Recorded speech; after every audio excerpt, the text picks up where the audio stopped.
Game in Toronto was so much fun. So let's go running with the Bulls as DeMar DeRozan is back in his old stomping grounds. They were down by double digits and slowly crawled their way back in here, clawed and fought. It was impressive watching Zach LaVine, and look, they had some outside help, we'll get to later, but ultimately DeMar DeRozan played like an all-star. He played like a guy that was going to give it all back into the place where he got drafted. They traded him, and so he gets a little get back. Watch Vucevic here. Draws so much attention, but who's standing in the corner? Mr. Play-In himself, Patrick Beverley, for the wide-open three. I'm telling you, that's the story. Pat Bev, he has that energy. Say what you want. When he shows up, he brings a high level of competitive energy, and it's shown throughout his career. And then here's the big boy, Scotty Barnes. Watch out, little fella. You can't give it up at that point. Time and score in the game. DeMar gets all the way to the rack.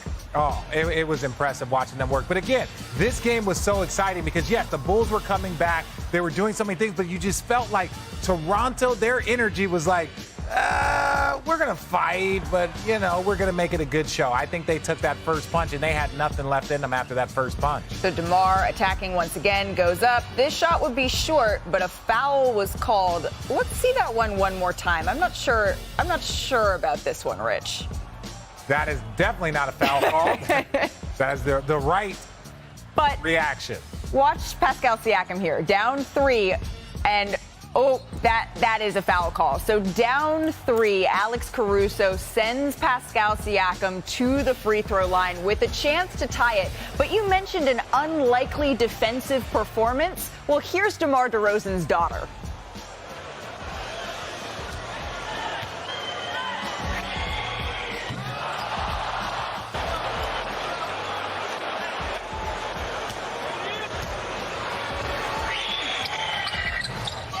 That's right. That scream you heard, every single time the Raptors went to the free throw line, she screamed exactly like that. Here's Billy Donovan after the game. He was great. I mean, he was assertive. He was aggressive. I thought very, very decisive. When he does that, I feel like he's at his best. When he's not trying to survey and hold the ball and he just goes in his attack mode. He was a huge part, I think, closing that third quarter out that, kind of gave us some life. We was fine, you know what I mean? We was fine. Nobody kind of panicked or we just knew what we had to do. We put ourselves in a hole and we understood what we had to do to get ourselves out, and that's what we did. I just wanted to help us win the game. If I had 0 points or 40, I just wanted to help us win the game, and we did that. So it's, move on to the next one and, see what we can do from there. All right, so for a little bit more on the Bulls and on the Raptors, Kendrick Perkins, Brian Windhorst with us now. So the Bulls, they have moved on. The Raptors are eliminated. But, Perk, which team did this game have more of an impact on here? Oh, it's the Chicago Bulls.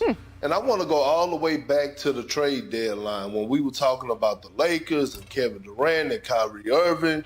But we didn't talk about the Chicago Bulls and who they added. We were talking about was they going to trade Zach LaVine or DeMar DeRozan.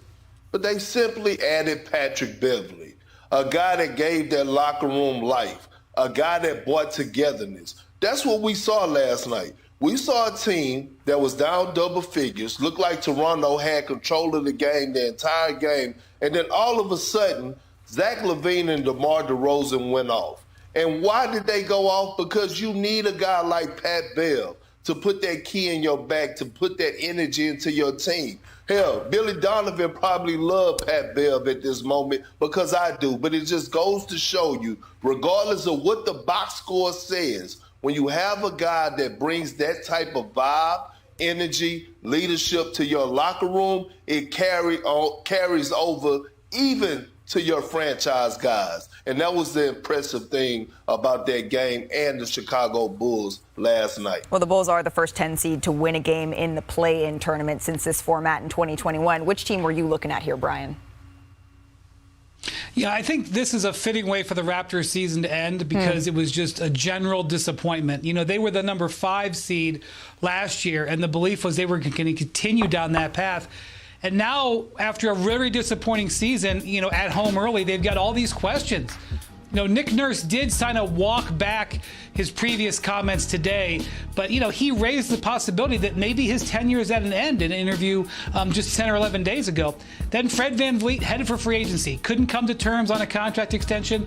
He is going to be highly desirable and or very costly. Then you have 2 players that are extension eligible, and frankly, you either extend them or trade them. And OG Anunoby, whose name was out there a little bit at the trade deadline, and Pascal Siakam, who was All-NBA last year, has got a chance to be All-NBA this year.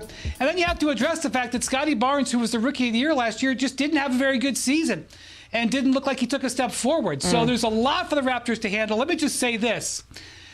Do not assume that the Raptors are going to blow up, because multiple times in the Masai Ujiri era, it's looked like they were going to hit the button, and he never has. He's always generally kept it together, but definitely facing some serious questions and some possible changes. Right, including at the trade deadline when everyone was asking, all right, are they going to be the team that sells at the deadline? But the fact of the matter is they led by 19 points with 9 minutes left in the third. And so this was a little bit of an unraveling for the Toronto Raptors here. But the Bulls, they are on their way to Miami, and fingers crossed, if they arrive in time, Zach LaVine, DeMar DeRozan, they will be joining this show live from the team bus. But, I mean, DeMar's cool. We like DeMar. But the star DeRozan, the real DeRozan last night, it was DR. We got a little sneak peek during the highlight, but here's her dad on her impact on the game.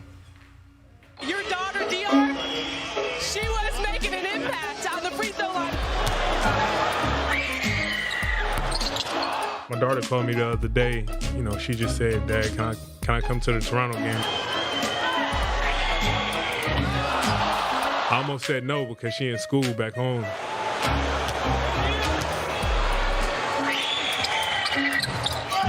And she was just adamant about coming to support.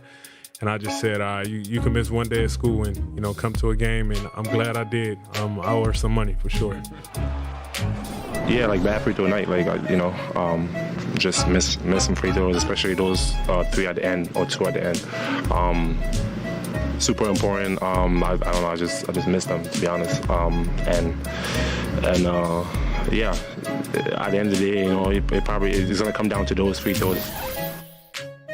Miss 50% of them when you're 5 for 10, it's probably not a big deal, right? But I mean, that's a lot of misses, right? So, we left a lot of points on the board there, for sure.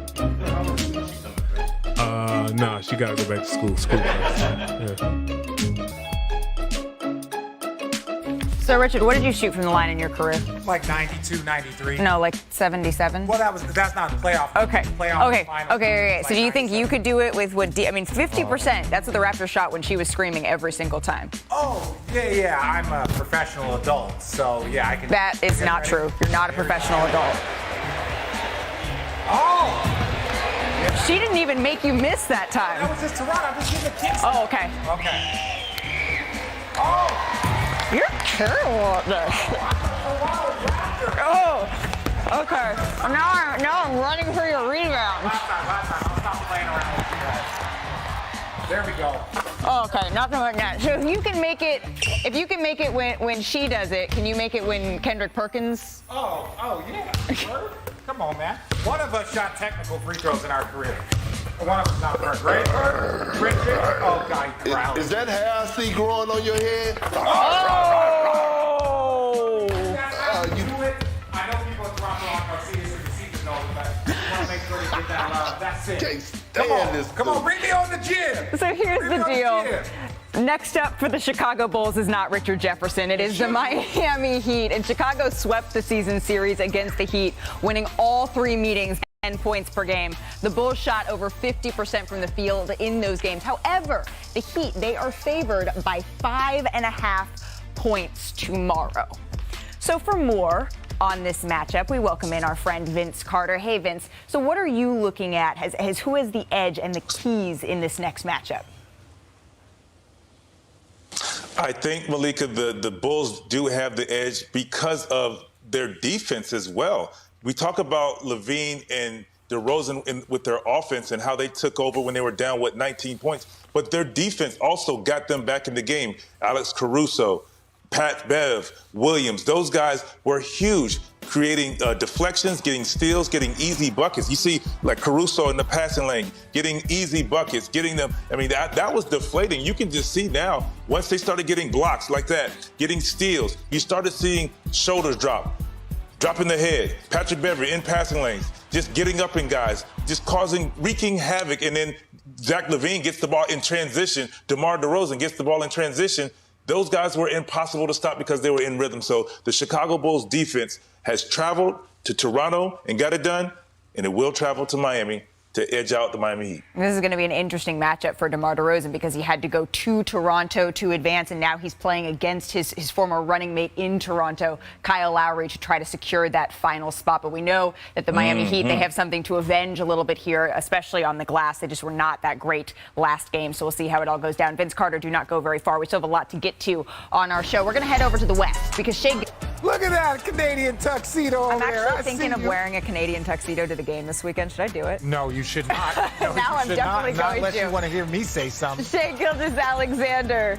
Ooh, high off the glass going to work. No, it was impressive. It was so impressive watching him work. And I had a bunch of friends that were Pelican friends. Jasmine Hadley, they were watching the game, and they were like, who are these guys? I'm like, look, the OKC Thunder, they got a lot of talented players, and they got a superstar in Shea. And this is the first time that a lot of people are getting to see them up close. They have a squad. Josh Giddey, whew, impressive. The Pelicans, though, they didn't go away. Brandon Ingram down the stretch turns it over. Shea gets out in transition here. Ooh, it just... They play with an energy. They play with a togetherness. That's also the reason why they were able to do the things that they were able to do all season long, not just tonight. And look, Tough I know we bucket. talked. Can we give some love to B.I.? Tough His bucket. ankle touched the ground, and this man kept playing. They don't build him like that anymore, ladies and gentlemen. Shea Gilgeous-Alexander and the Thunder, just a little too much here for the Pelicans to overcome. But Brandon Ingram, clutch bucket over Lou Dort, too, who is an elite defender in this league. Was looking for a foul. Didn't get it.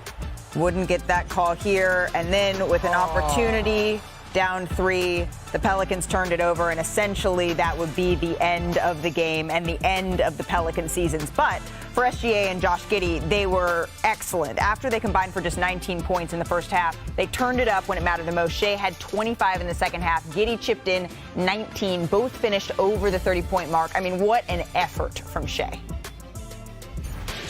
Here's Gilgeous-Alexander. McCollum staying with him. Spins, gets inside. Left-handed off the glass. Oh, what a sweet move. The way he come out in that second half and led us to a big win, that's why he's one of the best players in the league. Teams are going to throw all sorts of coverages at him, but nothing rattles him. Visceral competitor, and he's got the poise to basically get the other guys going. Well, they're going to trap Gilgeous-Alexander, and there's going to be 4-on-3 opportunities. I wanted to kind of set the table and make sure my teammates were ready to go, confident and attacking. Once I did that, defense would have to worry about them as well, and my offensive game would open up. Gets inside, the floater is gone. Oh, what a shot from Gilgeous-Alexander. All right, bringing back Vince Carter, Richard Jefferson, Brian Windhorst, Kendrick Perkins, the whole squad. But Perk, I know you were locked into that game, and you jumped on Twitter, and you were showering some praise onto the Thunder. You said SGA is something special, and that's exactly why he got my vote for All-NBA First Team. That was an impressive win on the road for the young, talented Thunder team. Carry the hell on. So you were on the OKC team, that the only one, right, Perk, that made it to the finals. Do you see any similarities here in that foundation? Absolutely, I do. And look, when you talk about SGA, if anybody don't have them on his first team, shame on them, right? Start the season, we looked at Luka and the Mavs and Dame and Portland, and we thought they were going to be in the postseason and the play-in. We did not think the Thunder was going to be where they at right now, but they are. On the back of Shea, right? 4th in the league in scoring, averaging 31 a game, and he's playing defense. 4th in the league in steals. But when I look at this team right now collectively, when it comes to one of the youngest teams in the league, they are the most skilled, talented team in the NBA. When you look at Shea and you look at Josh Giddey, what he brings to the table, being able to create off the dribble for himself and others. When you look at Jalen Williams and what he's done as a rookie, averaging around 15 points, he is a walking bucket. He's going to continue to get better. And when they add Chet Holmgren to the lineup next year, I don't know a young team out there that's more talented than this Oklahoma City team. The future is bright, and they're going to be around for a very long time. Look, I got no argument with what Perk is saying, very little. It's more of like when you look at this team and when you look at the way they are structured, they've done it by the draft. They have brought guys in. A lot of the guys, not Shea, that was via trade to get Paul George of the Clippers. Right. But this is the difference between that other OKC team and this OKC team. There were 3 future MVPs on that other OKC team. I don't know if I quite necessarily see that level of talent here, but I do see the same level of bright future. That's what I see. They have a cohesion that is beautiful to watch. SGA and Josh Giddey do a great job of playing off of each other. Lou Dort does his role. The Williams, not related brothers, they are outstanding in their own right. It has been special to watch them, mainly because of how quickly they have come together. Crazy, Malika, how really young this team is. In the finishing stretch last night, they had 2 rookies and a second-year player on the floor. The second-year player was Josh Giddey, who had the highest scoring game of his career in his first ever postseason game. And so I think what you look at the Thunder, I don't think they have enough high-level talent on this roster right now to really leap into the contention zone, but they're obviously going to add Chet Holmgren. Obviously, the other players are going to get better, and they are absolutely loaded with cap space and draft picks to either trade or acquire a star player to add to Shai Gilgeous-Alexander. So they are in great position to be upwardly mobile. And the crazy thing is, even if you project them out 2 or 3 seasons, they're still going to be really young. And so that's what they've bought. They've really bought themselves optionality on how to develop this team. And even if they had lost last night, even if it had gone a different way, it would have already been a smashing success season. You may remember the night that they came into the Lakers, into crypto, when LeBron broke the record, in that incredible environment that was charged and slapped the Lakers around in that game, regardless of the environment. They impressed me that night. They impressed me last night. You better pay attention tomorrow night, Minnesota, because if you're not careful, they'll impress people again. What do you think, Vince? They still have to win one more game, as Brian alluded to, against Minnesota in order to get that final spot. Do you think they can do it? I do think they can do it, and I like what Shai Gilgeous said in his interview and what I saw as well. And it was his approach to the game. And as a star player, as a guy who had the ball in his hand, who had a lot of attention on him, the way he approached that game was amazing because he got guys involved. And he said it in his interviews that I wanted to make sure my guys were confident and comfortable and engaged in the game, that I was able to do my thing and play my game. And that's exactly what he did. And you look at the stat sheet, and he didn't have, 2-3 assists, but he got off the ball when he was double teamed, which led to open jump shots on the other side, wide open jump shots at that. I mean, they were saying Lou Dort's the guy going to shoot. Well, he was making those shots because they were catch and shoot warm-up shots. And then he was able to take over, had the big third quarter, and obviously finished in the second half with 25 points. So that's what you want from your superstar, a guy who understands the game, can dictate the pace, play and get his guys involved, and then take over as the superstar he is in the second half. Well, the thing is, it's really rare to see a team that has the talent that they have on the court at this moment, performing like they are, and then also own the draft picks that they do. Because not only do they own their draft pick this year, but take a look at this. Over the next 5 drafts, they own everyone's 13 first-round picks in that span, which is impressive. Next up for OKC is the Timberwolves, 9:30 Eastern on ESPN tomorrow night. Minnesota postseason. But this was Zion Williamson yesterday before the game, getting in a workout. You can see him going up for a dunk there. Not quite as explosive as he usually looks in this sort of setting. Remember, we haven't seen him play since January 2nd. He played in 29 games this season. So for more on Zion Williamson, we welcome back Brian Windhorst. Brian, where do New Orleans and Zion go from here? Well, it's a strange decision for have him do this publicly when he could have easily done it behind closed doors. But his new contract is soon to kick in, Malika, and it's a great contract. It's a max contract, but it's not fully guaranteed. And part of what is in this new contract is 7 different times per year. Basically, the first day of each month of the season, he's got to have a weigh-in, and there's certain benchmarks that will affect how much money he is guaranteed. And then there are 6 different levels of number of games played in this new contract that will, again, affect the amount of money he is guaranteed. Now, for him not to get paid, he would have to be waived. It wouldn't be like they could pay him, keep him on the roster and pay him less. But this contract that he extended and that is beginning at the end of the season is very, very highly focused on having him in condition and having him out on the court.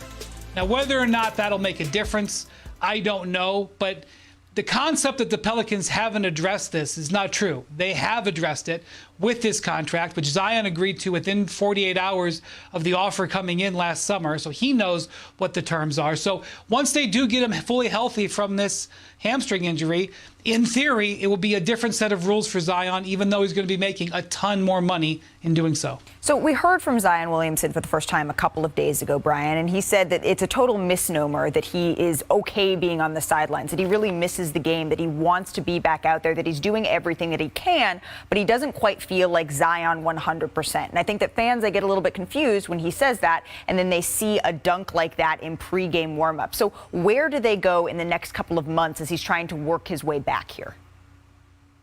Yeah, from what I understand, Malika, he was not cleared at all even to do practice. He was nowhere close to playing, that he hadn't done anything significant contact-wise, and considering he had been out 3 months, even if he was cleared today, it would be potentially weeks before he could play. So the Pelicans and Zion knew for a while that the playoffs were a dim situation. And I do think it's important to point out, you have to be fair to Zion. He had an injury setback. He came back after 6 weeks and had a setback, and so he just wants to avoid that. I think that's what makes it so hard, right, is he's one of the most electric players in the game, and everyone wants to see him out there. They know how hard he's been working. We sat down with him at the beginning of the season, and he talked about how excited he was to finally be healthy enough, so to have another season like that, that, I believe, is where the frustration lies for him. Brian Windhorst, thank you so much. Please do not go too far. Still to come on NBA Today, look who is with us, look who is joining us. It is the one, the only head coach of the 76ers, Doc Rivers. Hey, Doc, we're going to chat with you on the other side of this break. Los Angeles, what group does this one that you have right now, does it feel more similarly to one or another? That's a great question. I would say definitely more leaning towards Boston than the Clippers, and not trying to take anything away from that team. That team was never going to win. When you look back at it, we just didn't get along well enough as a group.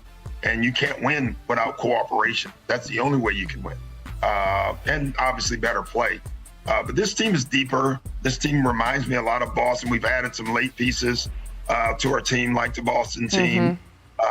We get along. It may be the right time too. You know, for teams to win, it has to be the right time for all the players and everybody to want to give up themselves and give themselves to the team. So it may be the right time for this group. Well, and you've said that you tell your team every single day that, oh, people aren't picking you. They're looking at the Celtics. They're looking at the Bucks. They're looking at other people, but they are not looking at you necessarily to win this. So for you, what is the threshold for success this season? Well, what you think it is. You know, like, I get it. I get what, you know, and you have to have humility, right, in life. And you have to give Milwaukee their flowers, and you have to give it to the Celtics as well. Milwaukee's a world champion, and that's something we're not, and we have to learn how to be that. So they have an advantage there. Boston went to the finals last year, and so right now, in a lot of ways, they should be the favorite because they won the East last year. We've done none of those two things, so we're the odd guy out of the mix. No one's, you know, I laugh at, if the Sixers don't make it past the second round, they're a failure. But no one's picking the Sixers to make it past the second round. Sure. It's hilarious in a lot of ways. You know, you can't have them both. But we want that. We want that. Like, we want the pressure of that, and we're willing to go through whatever it takes to get that. Yeah, I mean, you asked me, what do I think it is? I personally, probably, I think it's making it to the conference finals. That's somewhere pushing beyond where you've been. Okay, Doc, answer this question very carefully. Is Joel Embiid the best big man that you've ever coached? Oh, at the Perk. At the Perk. I was like, answer it carefully. I'm going with Joel Embiid. You know, that's a good answer. Well, here he is, Kendrick Perkins. Hey, that's what I'm talking. Hey, Mbutu forever. Mbutu forever. And Doc, you got to be careful because we are petty on this show, especially Malika. And they try to trap you into things like this. But I'm glad Malika brought up the Boston comparison, because I wanted to ask you about, like, when you look at this team, you know what Embiid and Harden and Max and PJ is going to bring to the table, even Tobias.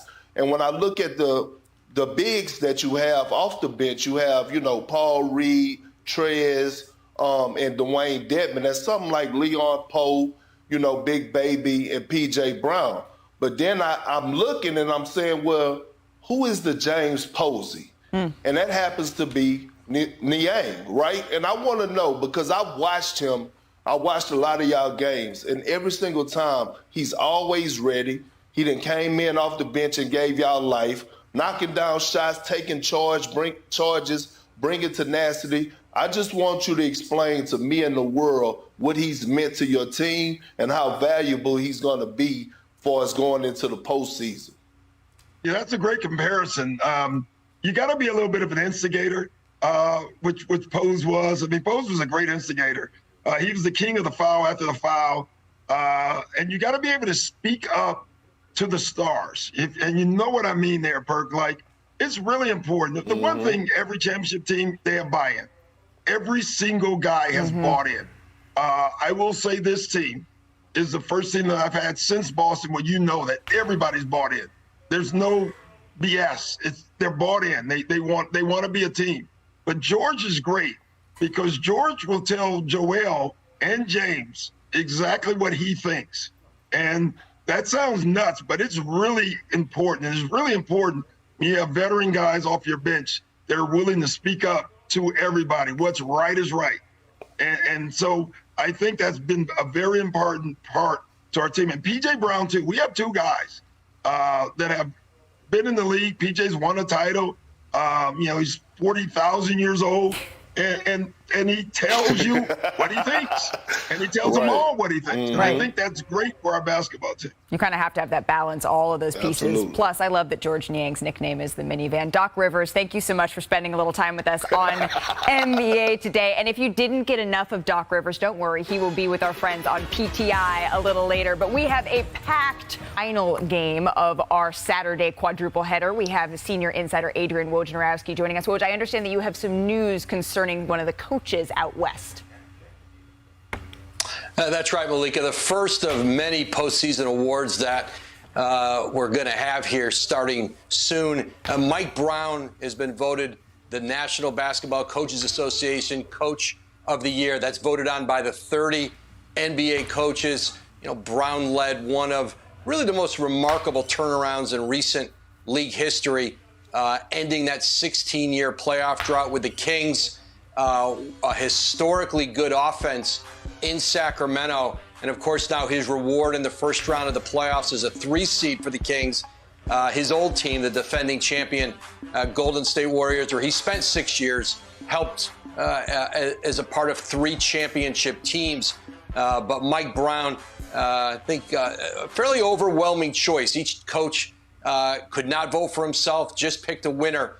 And Mike Brown is the Coaches Association Coach of the Year. Mike Brown has done such a terrific job with that Sacramento group, breaking an incredibly long playoff drought, and now we get to see them in action in a little highway series against the Golden State Warriors. Adrian Wojnarowski, thank you so much for spending some time with us here on NBA Today. Still to come on our show, guess who is joining us live from the team bus? DeMar DeRozan and Zach LaVine, fresh off of their win over the Raptors. Oh, wait, Richard, they're not on the bus. They're joining us from the plane. We'll be right back. I can honestly say that this is a first for me. Joining us now is Zach LaVine and DeMar DeRozan live from their team plane as they are en route to Miami for another play-in game. Gentlemen, thank you so much for joining us here on NBA Today. Thank you. Thank you for having us. Thank you for spending a little bit of time. I mean, I think we have to start. We have to start here. Last night, at what point, DeMar, did you realize that it was your daughter that every single time the Raptors would shoot a free throw, she would be screaming at the top of their lungs and cause them to shoot 50% from the stripe? Probably not to the end of the second quarter. I had no clue until one of the players told me, jokingly. I had no clue, and ever since then, every time they went to the free throw line, I realized it was her screaming. So I'm glad it worked out. She did her thing. And now today she's back at school? Yes, she's back in school. I'm trying to be a responsible parent. Zach, I mean, are we lobbying at all to get her out of school to be in Miami for this next play-in game? We're figuring that out in the background. I think the teacher's gonna give her a hall pass for the day. Oh yeah, she might need a little bit of a homework slip, a little bit of an excuse. Let's talk a little bit about the game, because you all trailed by 19 points with just over 9 minutes left in the third quarter. What do you think was the biggest key to your turnaround? We just picked it up aggressively on both ends. You know, Zach got it going. We rallied behind him offensively. We got some stops. You know, we understood what we dug ourselves in once we looked up and knew we was down 19, and it was on us to fight back. And from then on out, we just left it all out there on the floor. No, you guys left it all out on the floor. Watching the game, it was impressive to see the fight. I want to know this. Patrick Beverley, there's been so much made about when he shows up. We know Pat, everybody's seen him in this league. Yep. Can you just speak a little bit about kind of the energy injection that he's given your team since arriving? You should have just seen him. He just walked off the plane with too much energy and all that, with a ball in his hand, stretching. He just finished foam rolling. I mean, he Pat is Pat. Pat is Pat, man. Yeah, that's as much as you can say. Hey, listen, everything you see about Pat, that's Pat 24/7. He sleep aggressively, so that's Pat. Perk? Hey, fellas, first of all, I got to ask y'all this. Y'all playing Blu-ray or y'all playing Guts? Which one are y'all playing on the plane? I need to know. And who winning the letters? You want us to do it? You want us to deal you in right now? Yeah, we need to get some cards out here. You can take 5, Perk. You can take 5. You want to take 5, Perk? Yeah. Pot ain't that bad right now. Nah, I ain't taking 5. But look, I wanted to talk about the big fella, Big Vucevic down there in the middle, what he's meant to the team, far as what he brings to the table, you know, and just talk about his importance to y'all ball club. Man, it's incredible, man. He played every single game this year. He works his butt off. He's the anchor of this team. We always can count on him. The things that he brings offensively and defensively kind of go underappreciated. But he does so much for us. You know, without Vooch, we wouldn't even be in this position to be able to have an opportunity to make it to the playoffs. So Vooch deserves so much credit. I know a lot of stuff seemed like it lean on me and Zach, but Vooch definitely deserves so much more credit than he gets. I have one more for each of you gentlemen before we let you go. Zach, for you, you guys are the first 10 seed to advance in the play-in tournament in the 3 years that it's been active. What's been the biggest difference, do you think, for this group that has allowed you guys to come together and to push it to this point? We understood the type of team we are. We haven't had the best season, but, you know, we had to throw everything at it, especially these last, you know, after All-Star break, to give ourselves a chance at least, and then, you know, see where it takes us from there. Trusting each other, trusting our work, and then just being there for each other and having no quit. Being down 19 yesterday, just good talk in the huddles, making sure that we can get it close, and obviously, you know, we can do what we do at the end of the game. So I think it's just been everybody being connected and positive.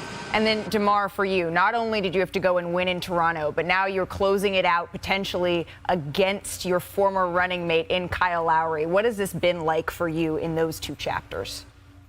You know, it's been an emotional few days now playing that. I mean, it's fun. It's you know, it's one thing about sports. It can bring you together and you have so many great bonds and connection. Obviously, the connection I had in Toronto, had the opportunity to go there, win. Now to play against my best friend. Send him home would definitely be great too. But that's the beauty of this game, honestly. Just going out there, be able to compete against people that you have a bond with, and you know, that's a real competitive nature that we've been going up against these last couple of days. So it should be fun.